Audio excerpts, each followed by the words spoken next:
உடல் சோர்வு அதிகமாக இருக்கா? இதுதாங்க முக்கிய காரணம். உங்களுக்கு எப்போதுமே டயர்டாக இருக்குமா? சின்ன வேலை கூட பண்ண முடியாமல் உடம்பு சோர்வாக இருக்கா? அப்படின்னா இதை இக்னோர் பண்ணாதீங்க. காரணம் சாதாரணமாக இருக்காதுங்க. உடல் சோர்வு வர்றதுக்கு பல காரணங்கள் இருக்கு. நம்ம டெய்லி லைஃப்ல நம்ம கவனிக்காம விடுற சில விஷயங்களால தான் இது அதிகமாகுது. நல்ல தூக்கம் இல்லாமை, தண்ணீர் குறைவா குடிக்கிறது, விட்டமின் டி குறைபாடு, அயன் சத்து குறைபாடு, ஸ்ட்ரெஸ் அதிகமா இருக்கிறது. ஒரு நாளைக்கு குறைஞ்சது 7லிருந்து 8 மணி நேரம் தூங்கணும். தூக்கம் சரியில்லைன்னா பாடி ரீசார்ஜ் ஆகாது. நாளைக்கு 2லிருந்து 3 லிட்டர் தண்ணீர் குடிக்கணும்.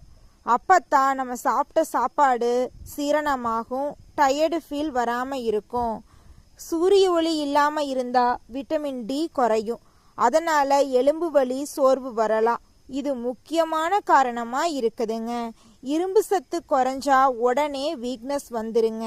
இதுக்கு சிம்பிள் சொல்யூஷன், காலை சூரிய ஒளியில் 10-15 நிமிஷம் இருங்க. பச்சை காய்கறி, முட்டை, பருப்பை சேர்த்துக்கோங்க உணவில். தினமும் தண்ணீர் அதிகம் குடிங்க.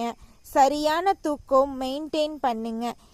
இந்த சிம்பிள் ஹேபிட்ஸை ஃபாலோ பண்ணால் உடல் சோர்வு குறையும். இந்த வீடியோ யூஸ்ஃபுல்னா லைக் பண்ணுங்க, சப்ஸ்கிரைப் பண்ணுங்க. அடுத்த வீடியோவில் இன்னொரு ஹெல்த் டிப்ஸ் பார்க்கலாம். பேசும்போது ஸ்லோ அண்ட் கிளியராக நான் பேசுகிறேன்னு தான் நினைக்கிறேன். உங்களுக்கு இந்த வீடியோவில் ஏதாவது சந்தேகங்கள், நிறைக்குறைகள் இருந்தால் கமெண்ட் பாக்ஸில் கமெண்ட் பண்ணுங்க.